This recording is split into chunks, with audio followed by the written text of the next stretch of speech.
Welcome to Beyond the Plan, the podcast where we dive deep into financial planning strategies to help you navigate your financial future with confidence. I'm your host, Tracy Andrade. In today's episode, we'll dive deep into the world of Canada Pension Plan and Old Age Security benefits, exploring how they work, key considerations for retirement income planning, and the optimal age to start collecting these benefits. I'll also share some valuable insights to help you make informed decisions when planning your retirement. Let's get started. The Canada Pension Plan, or CPP, and Old Age Security, OAS, are two crucial components of retirement income for many Canadians. Let's start by breaking down how these benefits work. CPP is a contributory pension plan that replaces a portion of your income when you retire. It provides retirement, disability, survivor, and death benefits to contributors and their families.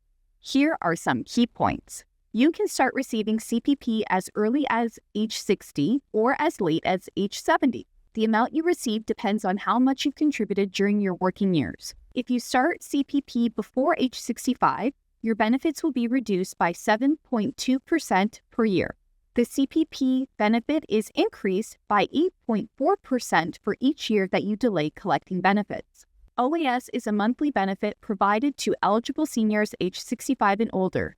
Here's what you need to know. Unlike CPP, OAS is not based on your work history, but on your years of residency in Canada. You can receive the Old Age Security pension even if you've never worked in Canada or are still working.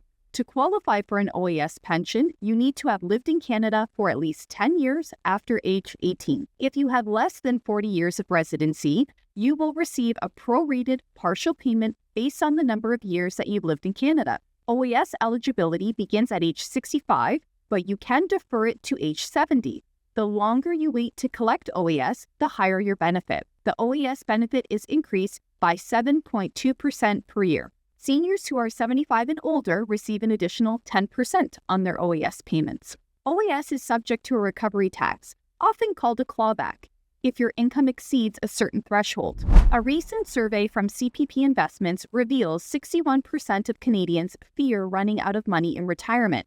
Given rising costs, longer lifespans, and the increasing struggle to make ends meet, it's no surprise that nearly 6 in 10 Canadians report feeling financial stress daily. While Canadians are stressed about affordability and inflation, the report pointed out how Canadians can feel confident about receiving CPP payments to cover a portion of their expenses when they retire. That's because the last report from the Office of the Chief Actuary of Canada in 2022 determined that CPP is sustainable for at least the next 75 years. When people are considering when to collect CPP and OAS, I often hear, "Why leave this money for the government when I could have it right now?" Or "Who knows how long I'll live? Better collect it now while I can." Or the adage that a bird in the hands is worth two in the bush. Deciding when to start receiving CPP and OAS benefits is a critical financial decision for retirees, but most retirees are unaware of deferral options. While it may be tempting to begin these pensions as soon as possible, delaying them can offer significant advantages. According to Bonnie Jean's 2020 National Institute on Aging Research Report, despite the advantages of delaying, more than 95% of Canadians have consistently taken CPP at age 65 or earlier. Today, fewer than 1% of Canadians choose to delay for as long as possible, to age 70. In fact, over the past decade, Canadians have most commonly taken their CPP benefits as soon as they're eligible at age 60. Likely without considering the far-reaching financial effects of this decision. In doing so, they are unknowingly giving up substantial lifetime income as well as protection against financial market risks, the possibility of higher inflation, living longer than anticipated, and the anxiety of potentially running out of money in retirement. The decision of when to start collecting CPP and OAS is highly personal. But here are some things to consider. Delaying CPP until age 70 can increase your benefit by up to 42% compared to starting at age 65. Similarly, deferring OAS to age 70 can boost your benefit by 36%. When planning your retirement income, consider the following factors. Your current tax rate. Both CPP and OAS are fully taxable, so your current tax bracket and overall income play a crucial role in determining the optimal time to start collecting these benefits. For high-income earners, there's a risk of OAS clawback if your annual net worldwide income exceeds a threshold. For 2025, the threshold starts when your income's about $93,000. It's important to note that the OAS clawback is calculated based on individual income, not household income. Consider other income sources. It's crucial to consider how CPP and OAS fit into your overall retirement income strategy, including personal savings, workplace pensions, and other investments. Aim to balance withdrawals from various income sources to maintain a consistent income level and minimize the tax impact. By carefully timing RSP, RIF, and LIF withdrawals in conjunction with CPP and OAS benefits, you can create a more tax-efficient retirement income strategy and potentially maximize your overall retirement income. This strategy may also reduce the potential tax burden on your estate by lowering the value of retirement accounts at death. Consider your health and life expectancy. Your current health status and family history of longevity should influence your decision. People tend to underestimate how long they'll live. If you expect to live longer, delaying benefits could provide higher lifetime payouts, protecting against longevity risk. Longevity risk means living longer than expected and potentially outliving your assets. When planning, I assume that people will live to age 95 or age 100, just depending on their family history. Consider market risk. Spending investment assets first and delaying government pensions can protect retirees against the risk of poor market returns, which may deplete their savings in later years. This strategy essentially transfers some of the market risk. The higher guaranteed income from delayed CPP and OAS will still be there, regardless of market performance. CPP and OAS benefits are really indexed twice, making it a valuable retirement income source that keeps up with inflation.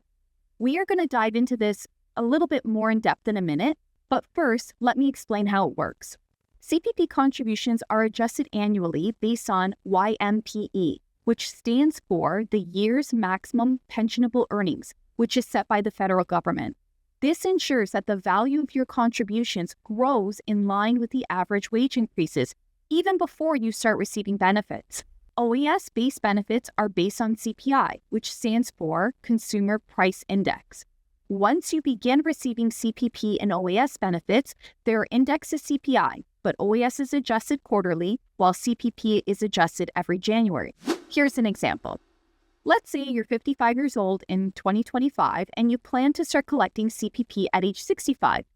From age 55 to 65, your accumulated CPP contributions will be adjusted each year based on YMPE. At age 65, you start receiving CPP benefits. The following January and every January after, your CPP benefit will be increased based on CPI. For instance, if we assume a 2% annual inflation rate, your benefit could increase by 2% each year to maintain its purchasing power. This double indexing ensures that your CPP and OAS benefits remain valuable throughout your retirement years, helping to maintain your standard of living despite rising costs. Now let's discuss the pros and cons of delaying CPP and OAS. As I mentioned earlier, delaying CPP can increase your monthly payments by 8.4% per year after age 65, up to a maximum of 42% at age 70. Delaying OAS increases your payments by 7.2% per year, up to a maximum of 36% at age 70. The 10% OAS boost for seniors age 75 and older makes delaying OAS even more appealing. Delaying CPP and OAS can provide a significant boost to your retirement income, especially if you expect to live a long life. Also, delaying OAS may mean more years of residency for those who haven't lived in Canada their entire adult lives. For someone who doesn't quite have 10 years of Canadian residency, they'll have to wait until they qualify. For those who don't quite have 40 years of residency, delaying OAS will give them extra years, which may increase their monthly benefit. However, there are some downsides to consider. Delaying benefits means that you'll need to rely on other sources of income in the meantime. You may have to start collecting CPP and OAS early if you require the funds to supplement your retirement income. Additionally, if you have health issues or shorter life expectancy, it might make more sense to start collecting benefits earlier. When working with retirees, a common misconception they have is if they plan on delaying CPP or OAS, that they're locked into this decision and they won't be able to change their mind. But that's not the case. If you plan on delaying benefits, you could always change your mind and start collecting. You'd receive the increased benefit for each month that you delay benefits. For example, I recently worked with a client who is 64 and planned on retiring at 65. After a financial plan was completed, they decided to delay CPP and OAS to age 70. However, their health changed at age 68 and they decided to collect CPP and OAS. By delaying to age 68, they received a 25.2% higher CPP benefit and a 21.6% higher OAS benefit. Indexing plays a significant role in the decision to collect CPP. Here's an example to illustrate this. Sarah is 6 years old and she's considering when she should collect CPP. Here are some assumptions. The maximum monthly CPP benefit at age 65 in 2025 is $1,433. In this example, let's assume the average inflation rate of 2% each year. When we look at this chart, we see a big difference in monthly payments. Why is that? Well, if Sarah collects CPP at age 60, she'll receive a 36% reduction in benefits. The monthly benefit at age 60 is approximately $1,090, but if she waits to collect CPP at age 65, her monthly CPP benefit will be $1,582 per month. Well, what happens if Sarah collects CPP past 65? Well, if she waits to collect CPP until she's 70, she'd get a 42% higher CPP benefit, and she'd receive $2,480 per month. How will this decision impact Sarah in the future? Remember when I said that indexing can amplify the benefits of delaying CPP? This chart shows you what the monthly benefit would be at age 70, depending if Sarah collected CPP at age 60, 65, or 70 years old.